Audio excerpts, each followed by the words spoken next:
Sergio Garcia, his 19th Masters, and he finally gets a major. And Gil Capps here to break it all down with us here on the Sports Bash 97.3 ESPN. We needed a playoff, Gil, but was it an aesthetically pleasing final round of the Masters? Good afternoon, gentlemen. I have one question. Is Pete sponsored with limited commercial interruptions, just like the Masters during the weekend? Are we just one break an hour from now on out? From here on out. Yes, that was my limited read. Yes. You know what? Sometimes it wasn't perfect golf coming in, right? I mean, if everybody watched, and saw what happened there on that closing 9 holes, saw some really great shots, couple of great putts, and we saw a few not so great shots and a couple of fairly short makeable putts that didn't go into the hole for a variety of reasons. But sometimes that happens. When it's close, it was still an event, right, where you couldn't turn the TV off. You couldn't turn away from it, as Josh and I were talking about a few seconds ago before I came on. Kind of similar to the Carolina Gonzaga game a week ago. It wasn't the best played game at all, but a close one down the stretch, and in the end, Sergio got it done somehow, some way. And I would, with a lot of people have mentioned it, we had Cleveland finally, after all those years of the city not having a champion sports team. We had the Cubs in the fall. I would go right now, down to your favorite, if you like to put a little wager on something, and stick a little money on the Eagles maybe for January, next February, because all of these little curses and things you never thought you would see in your lifetime have happened, because I think a lot of people have given up on Sergio with all the things he'd gone through and all the scars over the years. Major championships had given up on him ever winning one. Yeah, he's 37. This is his 19th major, or master, I should say, and he's the runner-up 4 times in majors. So how does winning this kind of rewrite, if you will, Sergio's story? It puts him in, and it's not fair, right? I think that it's all a results-oriented business we are in sports, right? I mean, you win, you're great, everything's all well, and you're the champion. And if you lose, you're a loser. Even if you've had a great career or a great season, or even if maybe you actually deserve to win that game. And I think that was the case with Sergio. Let's go back in time a little bit. When he came on the scene back in 1999 as a 19-year-old, and right out, he had a run-up to Tiger at the 1999 PGA. He played lights out at the Ryder Cup that fall, and right away he was anointed as this is going to be the guy. It's going to be he and Tiger for the next 20 years, and that was unfair to Sergio, because as it turned out, right, nobody was on Tiger's level. And I think of all of the people, who were in Tiger's era, Mickelson, Elf, Singh, who kind of all had their shortcomings when going up against Tiger. I think all that affected Garcia more than any of them. And over the years, obviously, we've seen the mood swings of Garcia. He can be charming. He can be the guy that you'd go send your kids to go play with for a couple hours, that he would play, soccer with them. He that kind of effervescence and really good soul. And then we've seen the other side. We've seen some of the boorish behavior, some of the petulance, of after losing in 2007 at the British Open and saying, hey, I'm not just fighting the golf course, I'm kind of fighting the golf guys, and nothing goes for me, and a lot of woe is me we've heard from him over the years. But for a guy to at this age, at 37, and to kind of find peace with himself, I think for a variety of reasons. He's in a new relationship and is getting married this summer, and I think this relationship, he's had a lot of them over the years, but this one has really helped him and maybe given him a different outlook and a little bit of a kick in the pants, and to come to kind of this place in his life, and his 74th major championship, to have gone through all of those and to turn it around and win with more major championships played than any other person, until they won their first. That's why I think the sports world and golf world was so happy to see a guy like that win. Gil Capps with us as we recap the Masters and Sergio Garcia's big win over Justin Rose in a playoff. Well, Gil, I thought that another name that, again, had troubles yesterday on 12, Jordan Spieth. 12 seems to be his nemesis, but I also saw his interview after the round where he put it all in perspective and said, look, I'm still going to be coming here for the next 50 years because I'm already a Masters champion. So, he wasn't being cocky or arrogant. I just thought he had a good perspective about it. Who were some of the other names that you were surprised to see fall off that you thought could have had a chance to put on that green jacket yesterday and didn't? Yeah, and look, we all thought, well, it's going to be a little easier on the weekend, and scoring was not, really, really great yesterday. The course got firmer and faster. There was still a little bit of wind. It was coming from another direction, but that said, Ricky Fowler and Jordan Spieth, that twosome, I think that was the marquee twosome, right? Those two young Americans, and everybody thought, looked at that.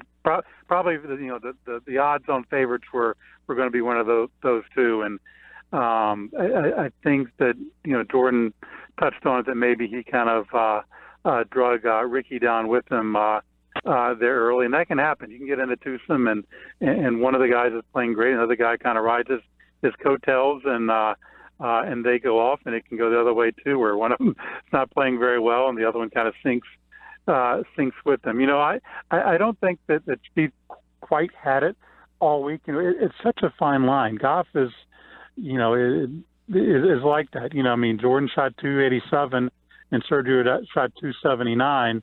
And while that looks, that looks like a big difference when it's, between -9 and -1, that's only 8 strokes in 4 days of play. And that's a lot of strokes. So it's just a couple of swings, a couple of putts here and there, but I do think there on Sunday, I just think that Spieth got a little antsy in a couple of places, tried to force things right off the bat, and under those conditions, you just can't do that at Augusta National. I think that was the issue too on 12. By that point he had to get going and may have something spectacular happen on the final round to catch Garcia and Rose, and it just wasn't his day.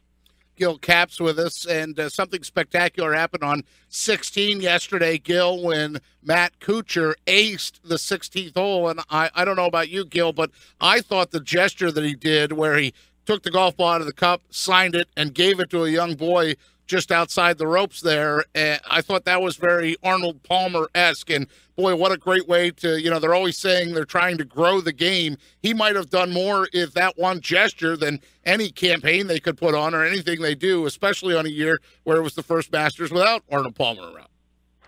We see it a lot after rounds. These guys stay and they give their gloves away and balls away and sign them and throw them to kids. And the fan interaction, I think, between these PGA Tour professionals and spectators is unparalleled, and it's always been that way. It goes back to Arnold Palmer. It goes back, to Jack Nicklaus. And by the way, if you're any type of sports fan or fan of greatness in sports, this documentary Golf Channel is running on Jack Nicklaus here. The first part was last night, and the next 2 parts are tonight and tomorrow night. Is just outstanding. But I rarely have I think I've seen something like that happen. You're right, actually, someone signing the ball and going and giving it to someone right there on that hole, and it had to have made that child's day. And that's the type of guy Matt Kuchar is. And now he's, on the flip side, he's now one of these guys,